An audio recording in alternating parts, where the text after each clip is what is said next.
Bullets flew across the sun-baked streets of Fortune's Bend as the infamous outlaw Darius Wray faced a woman he'd fatally underestimated.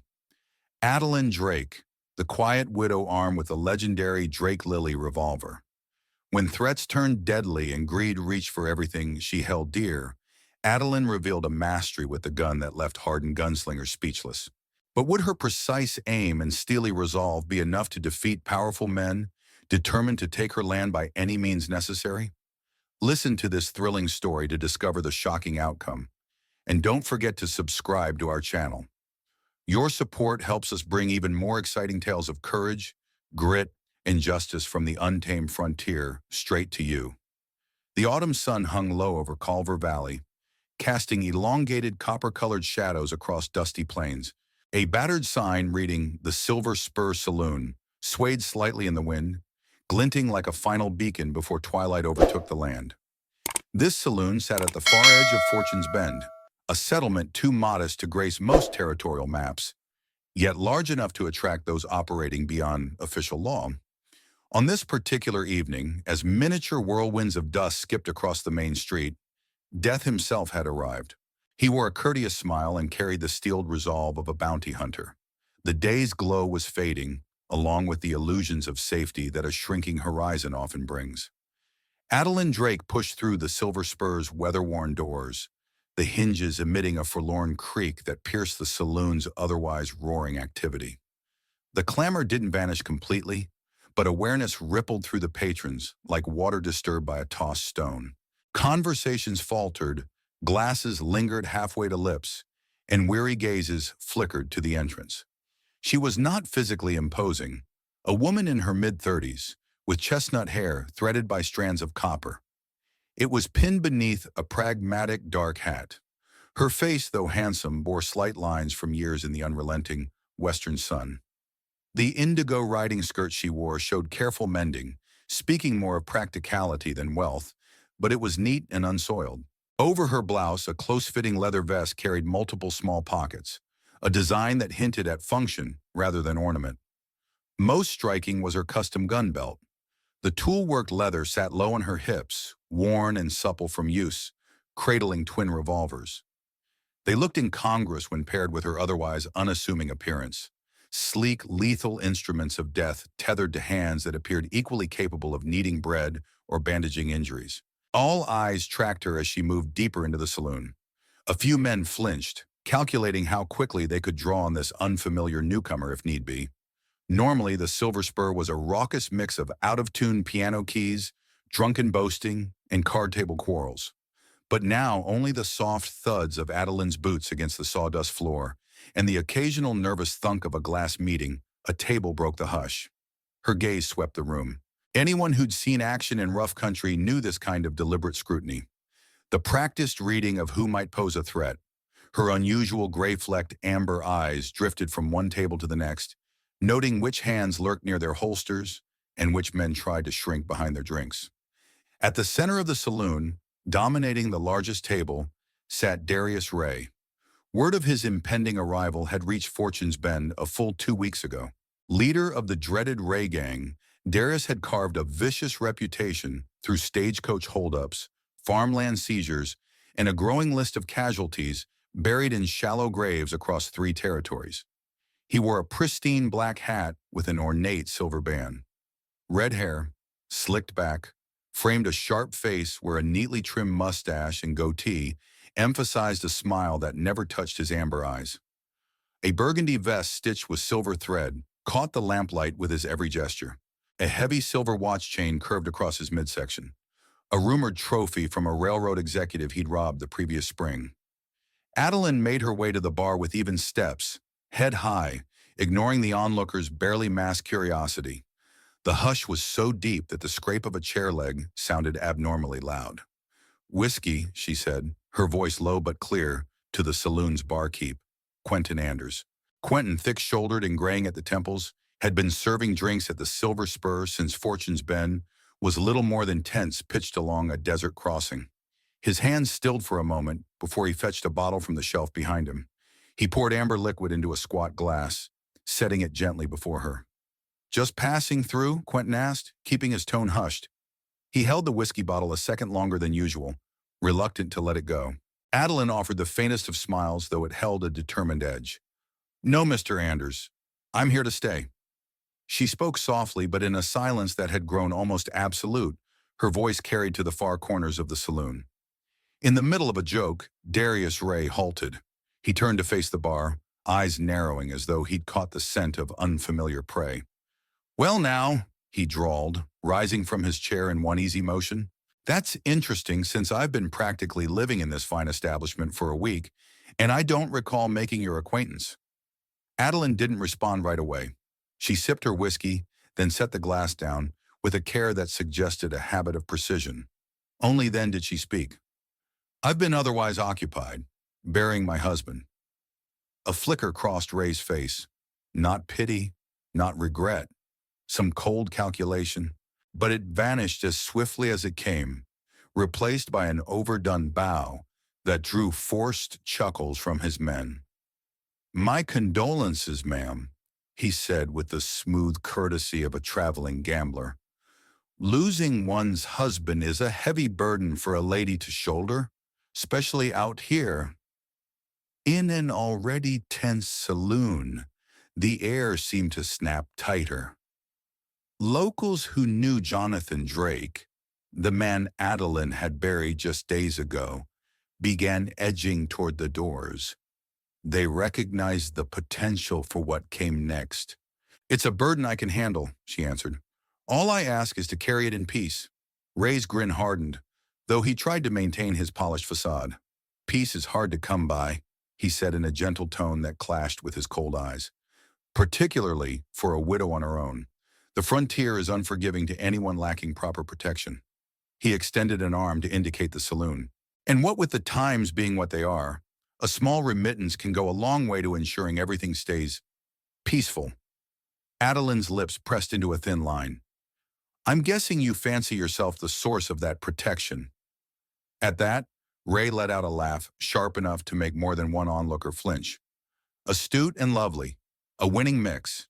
As fate would have it, I've taken an interest in keeping Fortune's Bend safe. For a modest fee, of course."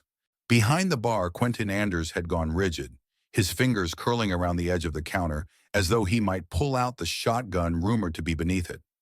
"Ray," Adalyn said, "you've been misinformed if you think I need security from the likes of you." Silence like that of a crypt took over the room. There was no hum of conversation, no piano. The entire saloon seemed to wait for a spark that might ignite an explosion. "Mrs. Drake," Ray corrected, not hiding his annoyance now, "you don't grasp how precarious your position is. You've inherited quite a property, Drake Holdings, they call it, with the kind of water access that's worth gold in this drought. A woman alone has no business trying to run such an operation. And with your husband's death, I hear the bank might be calling in certain debts." Adalyn drained her whiskey, feeling the burn down her throat. "I spoke with Mr. Stratton at the bank," she said. "He assured me everything is current. I suggest you verify your sources." A tightness appeared in Ray's jaw. One of his men, a tall, lean enforcer with a scar slicing from temple to jaw, stepped forward, hand on his sidearm. "Everything okay, Darius?" the scarred man asked without taking his glare off Adalyn. "All good, Lorcan," Ray replied, eyes never leaving hers. "Mrs. Drake and I are discussing her future." "My future is not open for debate," Adalyn said, stepping to the side. But Lorcan moved with her, blocking the path to the door. Ray's forced politeness wore thin. "You see," he said in a lower, meaner tone, "I've taken special interest in your property. That water alone is worth more than the land and cattle combined in times like these. I'm prepared to be generous, but my patience has a limit." Adalyn placed her glass on the bar with finality. "I advise you to get out of my way, Mr. Ray. I've had a difficult few days, and I'm not in the mood for more." Ray's lips curled in a condescending sneer, and he gestured to Lorcan. "Hear that, boys? The new widow thinks she can run us off." A wave of ugly laughter rose from Ray's gang. Lorcan's grin was mocking. "Careful you don't hurt yourself with big talk, ma'am." Adalyn's hand dove beneath her vest. A moment later, a metallic click reverberated, loud as a thunderclap in the hush. She'd cocked the hammer of her revolver. Surprise flickered across more than a few faces. Then Wray and his men erupted into scornful laughter, a cacophony of mocking bravado. "Look!" Wray gasped through his amusement. "The widow's going to shoot up the place." Adalyn's grip stayed rock-steady, the barrel angled not at a person, but at the ceiling. An intentional warning, not an immediate threat. "I'll repeat just once. Move aside." "Or what?" Wray goaded. "You'll punch holes in the rafters?" She gave no further warning. She tilted her aim slightly and squeezed the trigger. The gunshot roared through the saloon. A bottle of expensive bourbon on the top shelf behind the bar exploded. Shards of glass and amber liquor raining down. The entire place fell so silent that the clatter of broken glass could be heard distinctly. "That was your cautionary shot," she said evenly, lowering her smoking barrel. "Next time, I won't aim at glass." Gone was Ray's smirking veneer. Something lethal glimmered in his eyes. He stepped back, creating space, and looked at her with renewed wariness. "You've just made a mistake you'll regret." She met his gaze without so much as a blink. "The only error would be if you keep standing in my way." For a pregnant moment, the two faced off. Then Wray gave a curt signal, allowing Adalyn to walk past. She kept her weapon drawn until she backed through the swinging doors into the gathering dusk. Only when she stood on the wooden boardwalk, out of immediate range, did she holster her gun and stride into the twilight. Inside, Darius Wray's voice broke the silence among his men.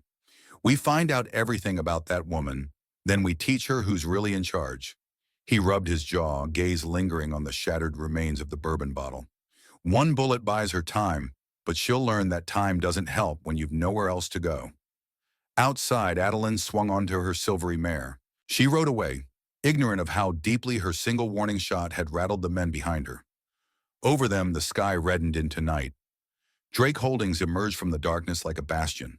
Log and stone structures huddled against an endless sky. A wooden walkway and corrals hinted at the ranch's grand scale. The main house, built from sturdy timber and braced with stones gathered from a nearby riverbed, had been designed by Jonathan Drake to endure for generations. Adalyn dismounted at the barn.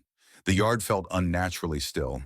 None of the usual activities, no ranch hands returning from the fields, no horses whickering from the corral. She'd dispatched most of them to the far ranges that morning, on purpose, to keep them out of harm's way until she dealt with the trouble in town. A figure emerged from a shadowed corner of the barn. "Mrs. Drake," said Orson Grady, the head foreman. Despite pushing 60, Orson stood tall and sturdy.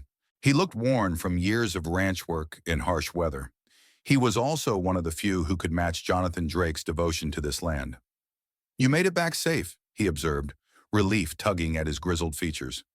"Guessing things didn't go so smooth?" Adalyn removed her mare's saddle, brushing dust from the horse's coat. Repetitive, soothing motions gave her a moment to compose herself. "I'm alive. Wray knows I won't be selling." Orson let out a heavy sigh. "Darius Wray doesn't walk away from anything he wants. He's the sort to twist arms, bribe banks, or worse." Adalyn took a moment to absorb his statement. "That's why I'm not backing down." After stabling her mare, Orson took her into the main house. A single lamp lit the foyer. In the study, a single envelope lay on Jonathan's massive oak desk. It was sealed with red wax, unusual enough to set Adalyn's nerves on edge. "A writer delivered it. Called himself Smith," Orson said. "Paid in advance to bring this straight to you. Didn't stick around. I have a bad feeling about it." Adalyn slipped the envelope open. In neat, refined handwriting, she read, "Mrs. Drake, your husband's demise was regrettable yet necessary. There's no need for you to share his fate. Mr. Wray is merely a blunt tool for more significant backers. Sell Drake Holdings now and leave the territory. You'll have the means to start anew. This is your only warning. A concerned friend." Orson's jaw tightened as he read over her shoulder. "Means they killed Jonathan, and they're not planning to stop." She nodded, anger simmering beneath her poise. Jonathan was never one to mishandle money. He must have stood in someone's way. She stared at the letter's crisp edges. "So they arranged a riding accident." Orson gently placed a calloused hand on her shoulder. We should ride to Richfield Cross, talk to Sheriff Carter. Show him this letter. She shook her head. It isn't signed, and Ray likely has local influence. This would be dismissed as intimidation. We need proof. She crossed to the study window, gazing out at the moonlit land.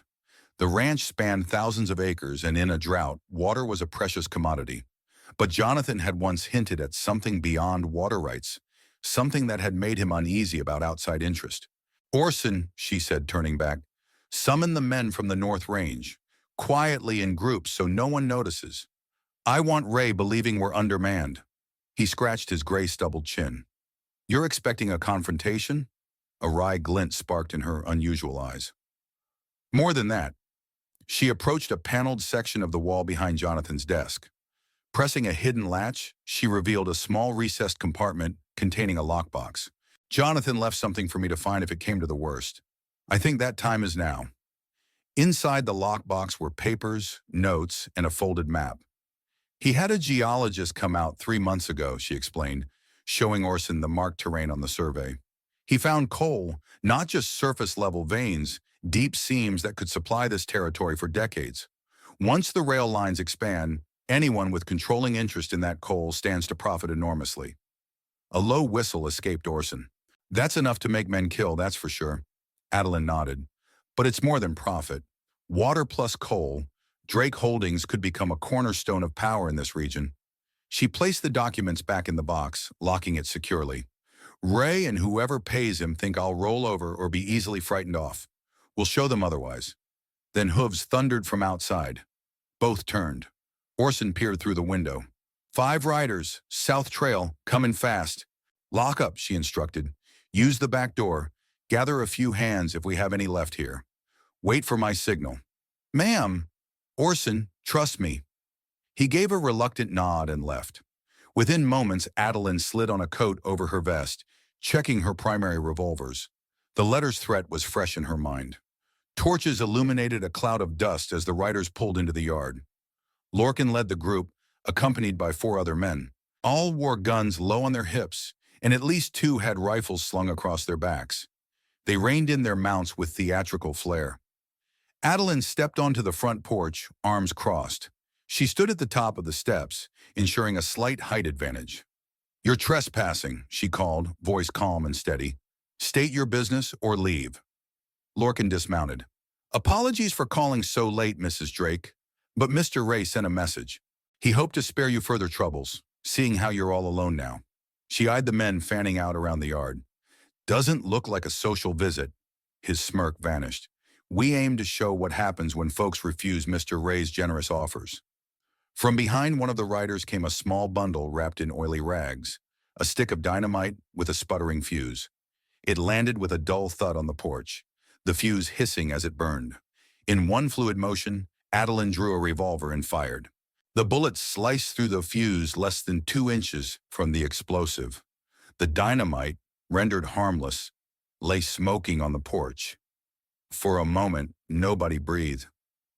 Then Lorcan found his voice, though it wavered.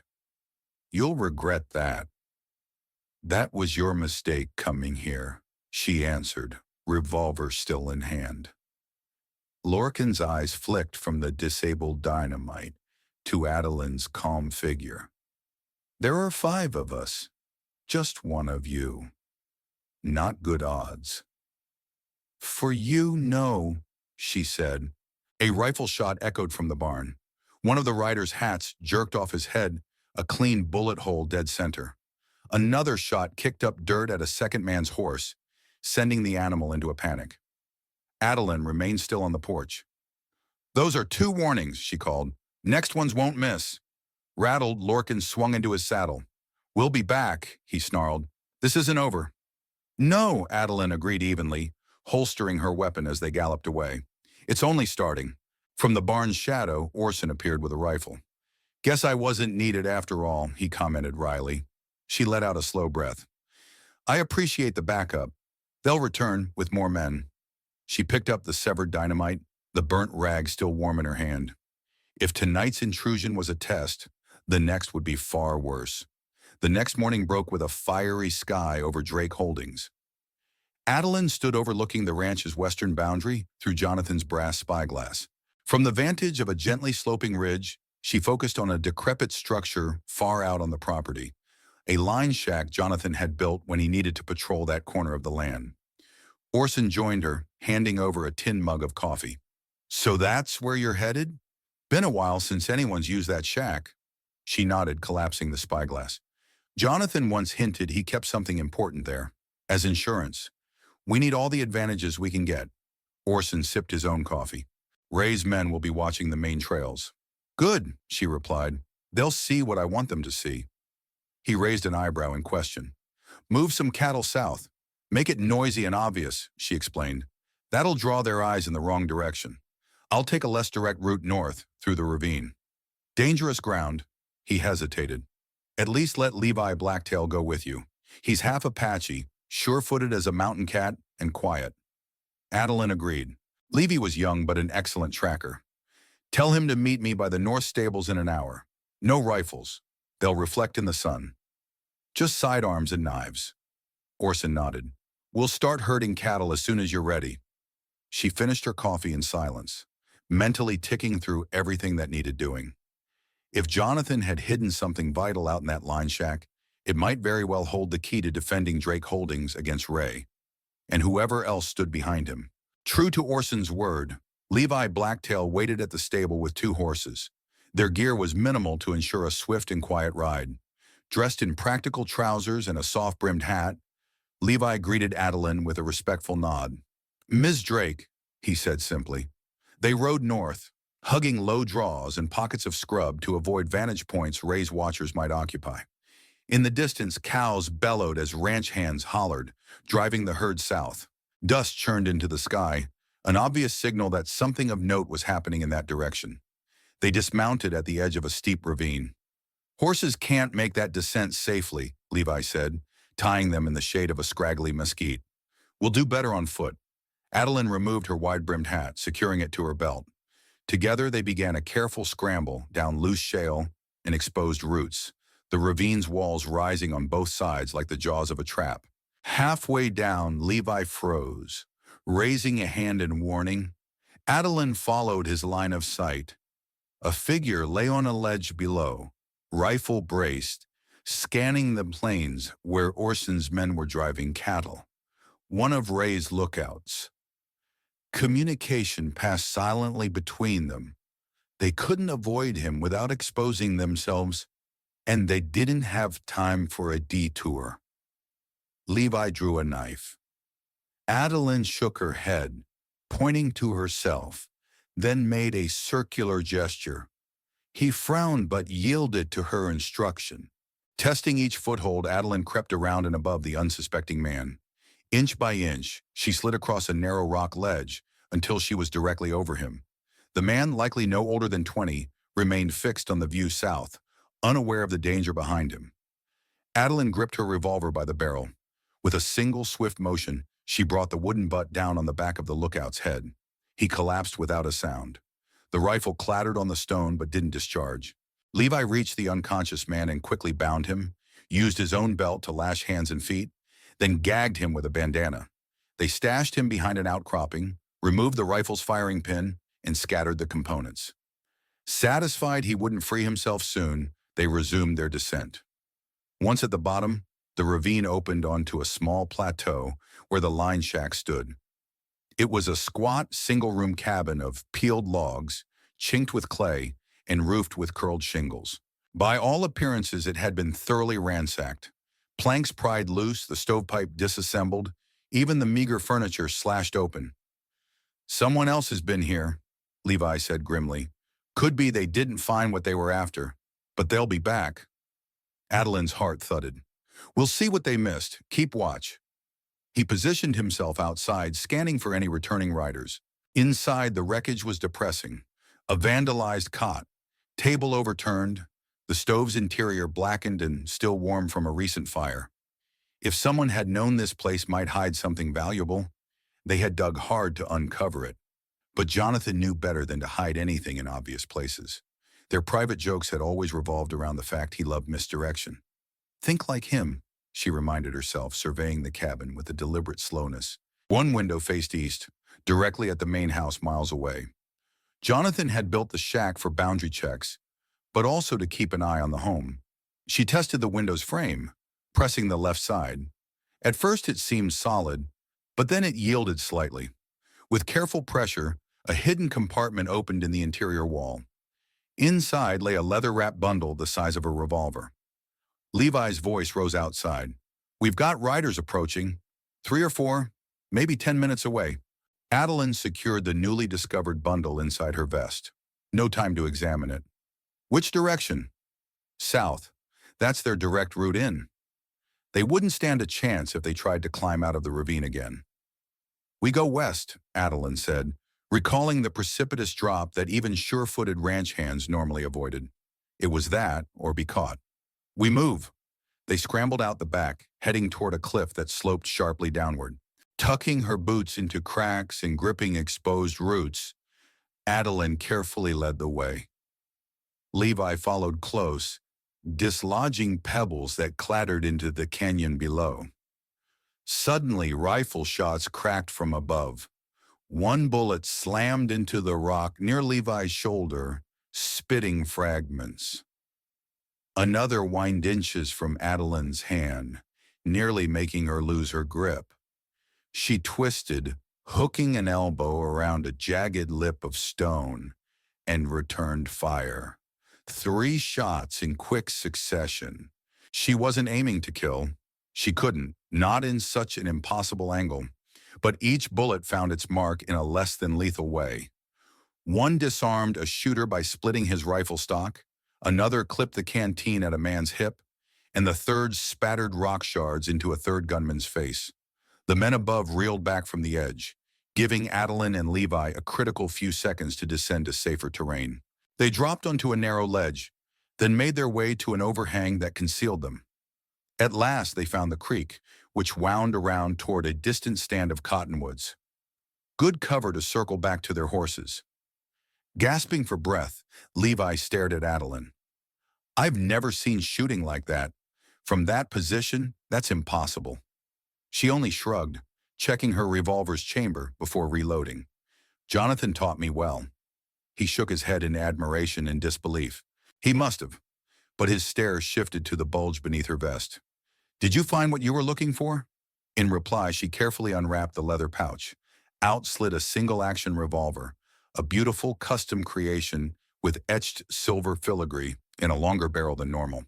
The swirling patterns on the cylinder looked like lilies in bloom, set against curling vines. Levi let out a small gasp. "That's the Drake Lily?" Rumors abounded of a near-legendary firearm, a special commission rumored to have almost magical accuracy. Some said it belonged to a traveling sharpshooter, others to a wealthy rancher. Adalyn had heard the tales, but never suspected it was real or hidden here. "Yes," she whispered, feeling the perfect balance. She flicked the cylinder open, noting unusual rifling to match specialized rounds. Tucked under the revolver lay a note in Jonathan's handwriting. "My dearest Adalyn, if you're reading this, I've gone. The Drake Lily belongs in your hands. Remember what your father taught you and what I helped perfect. When the time comes, trust your instincts and your aim. They will not fail. They want the land for its water, for what's beneath it. I've sealed the mineral rights in your name. Show no mercy to those who showed me none. Forever yours." Jonathan. Adalyn's throat tightened, tears threatening, but she blinked them away, focusing on the job at hand. "We need to get back," she said, rewrapping the Drake Lily. "Ray's men will follow, and they won't come gently next time." Levi nodded. "I'll cover our trail." They trudged through the creek's winding path, forging a route that would take longer, but keep them mostly hidden until they reached their horses. Adalyn clutched Jonathan's letter. Every step fueled her resolve. Twilight painted the sky in streaks of purple and gold by the time they returned. From a safe distance, they surveyed the ranch. It appeared ominously quiet. No lights in the bunkhouse. No one walking the yard. Adalyn's stomach knotted. Orson's instructions had been to keep watchful men around. Where were they? Levi lifted a hand in a silent halt. They dismounted and edged closer on foot, each scanning the terrain. "Looks deserted," he whispered, "or forced quiet." They found the corral gate open. Several horses were gone. The barn stood unguarded. Adalyn motioned Levi to stay low as they slipped into the yard. Through a window, she saw furniture overturned. The front door to the house was ajar. Stepping inside, she stifled a gasp. Rooms lay ransacked, tables smashed, drawers pulled out, cushions shredded. In the study, the hidden lockbox was gone, the panel pried open. They had taken the lockbox but missed the smaller stash beneath the floor. Footsteps sounded behind her. She whirled, the Drake lily drawn. "Hold on, it's me," came Orson's voice.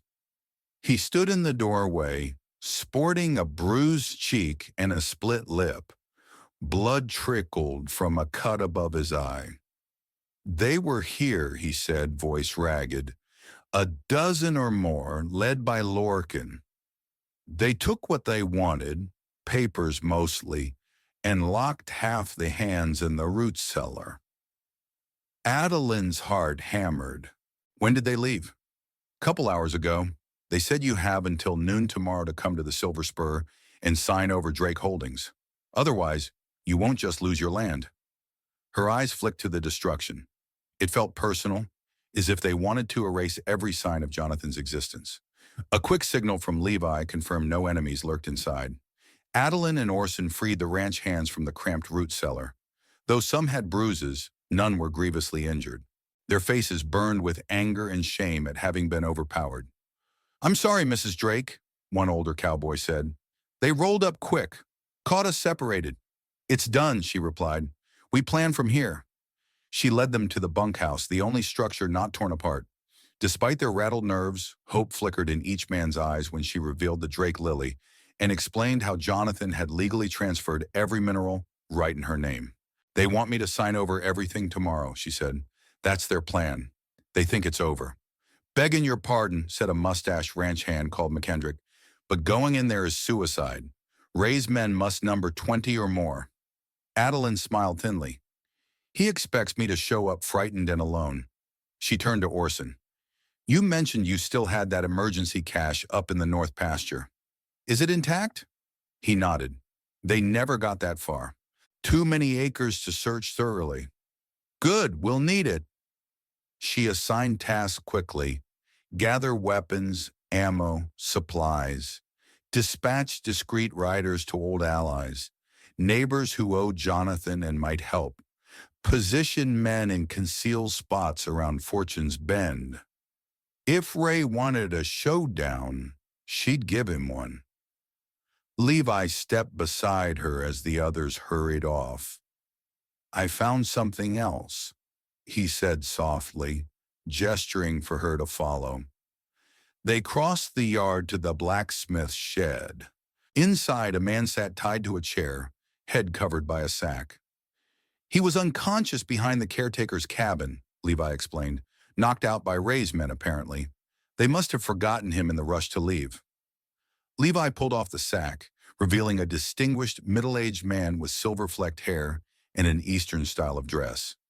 Though bound, he held himself with calm dignity. Papers and a watch lay on a nearby workbench. The watch bore an inscription, "To Corwin Graves for exemplary service. U.S. Geological Survey." Adalyn stared, surprised. "I gather you're not a ranch hand." "I am Corwin Graves," the man replied. "I came seeking your husband. He wrote to the Geological Survey about undisclosed mineral findings. When I learned of his unfortunate accident, I suspected foul play, so I came anyway." Adalyn folded her arms. "Ray's men must have roughed you up. Did they learn anything?" Graves sighed.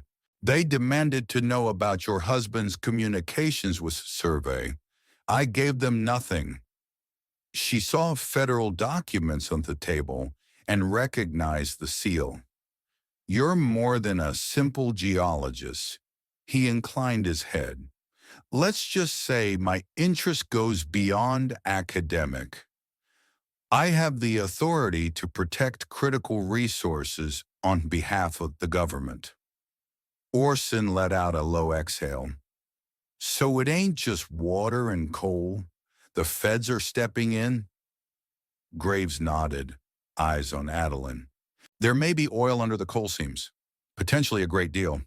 Mr. Drake reached out to secure the land legally and responsibly.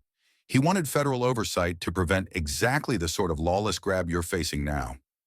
Adalyn felt the enormity of the situation. Jonathan had tried to protect them from a conflagration he knew was coming. Wray was just the muscle. The real threat came from wealthier men who wanted to seize everything. Mr. Graves, I'd like you to stay safe here for the night, she said. We'll ensure you aren't taken again. We'll need your testimony on what Jonathan set in motion. He nodded, relief mixing with resolve. Anything I can do to help. As Levi guided Graves to a more secure spot, Orson approached, face lined with worry. This is bigger than Wray.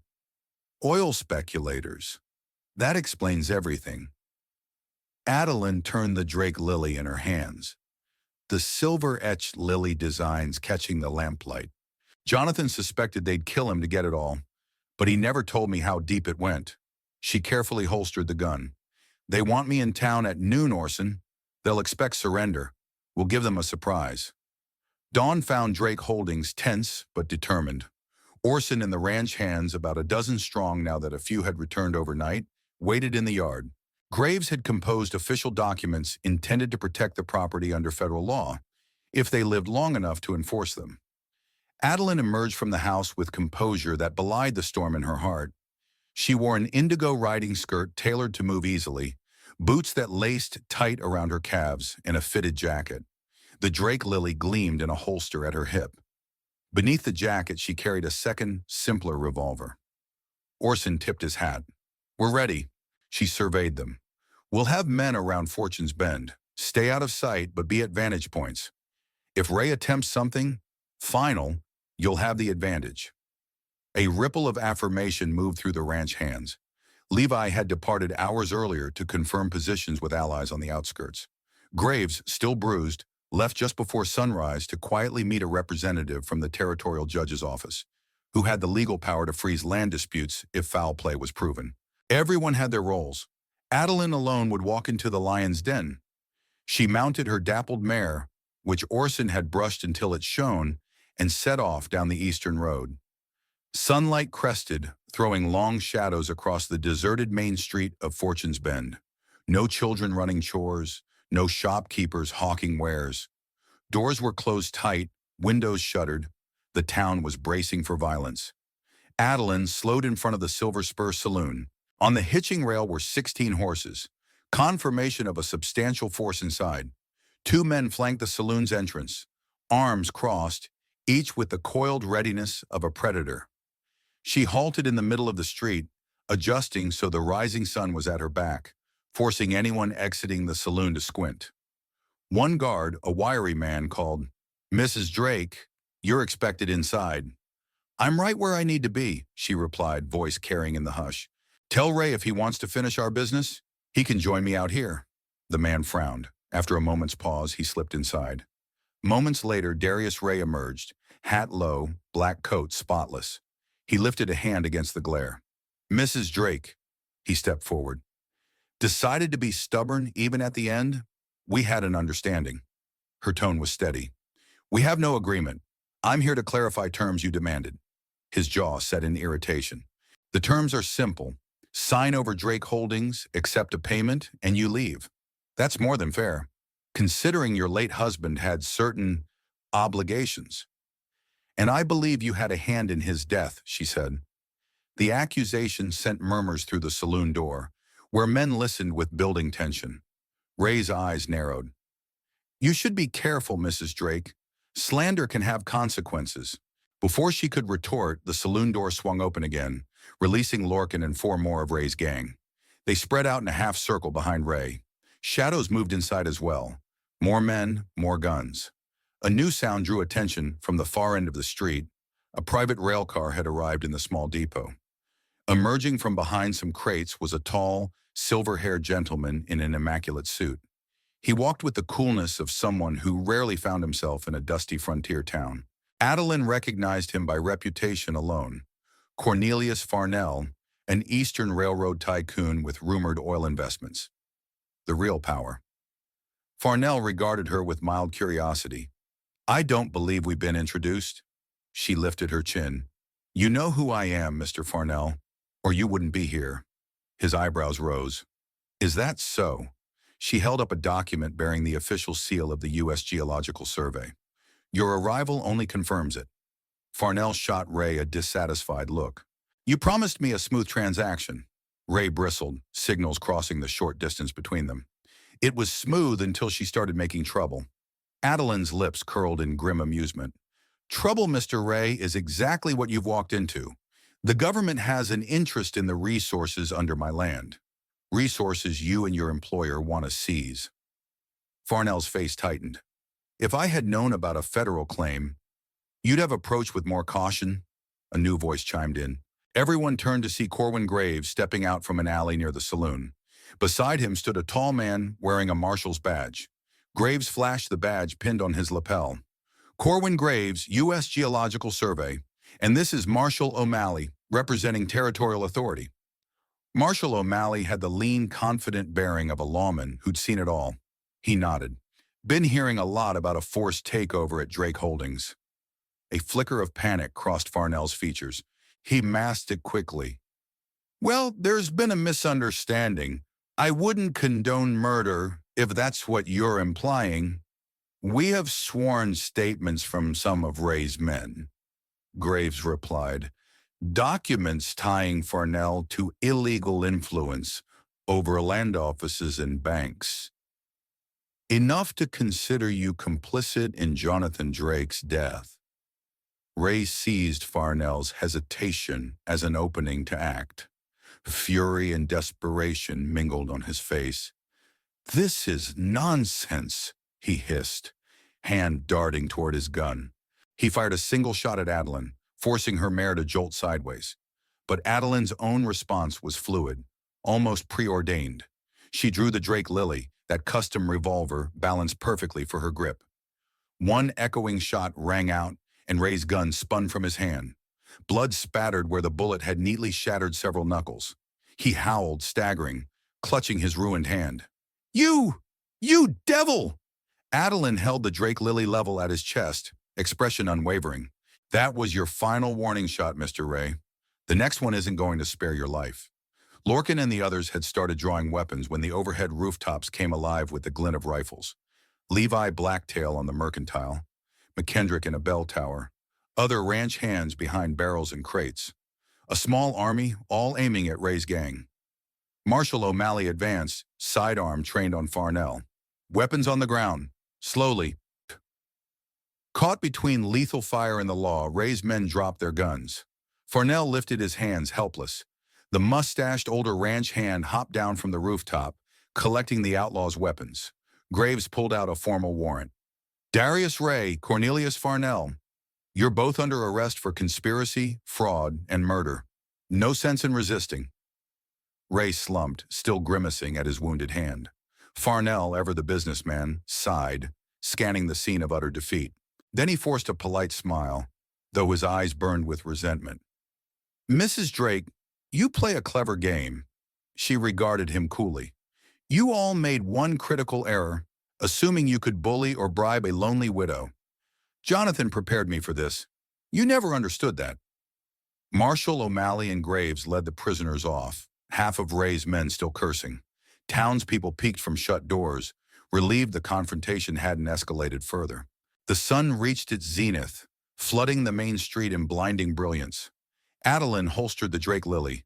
The lethal calm that had guided her through these hours slowly ebbed, leaving only the ache of Jonathan's absence.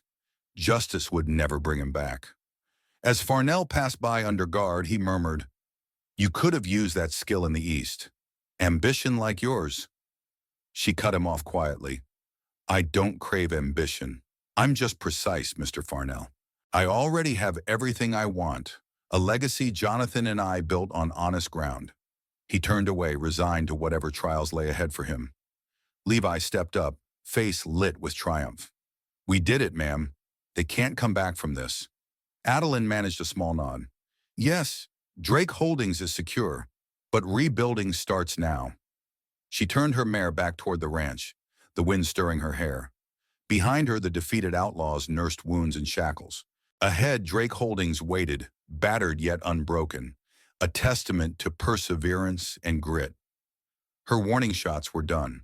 What remained was the life she and Jonathan had fought for, a ranch full of promise, a name that still held weight, and a once mythical revolver that had proven just how true its aim could be. Even in final victory, she felt Jonathan's presence like a warm hand on her shoulder, guiding her down the dusty road into the next chapter. No outlaws, tycoons, or storms of greed would wrest it away. He had made sure of that, and so had she. Beyond the glimmer of the Drake Lily's silver inlay, beyond the hush that settled on Fortune's Bend after the outlaws were let off, one truth remained.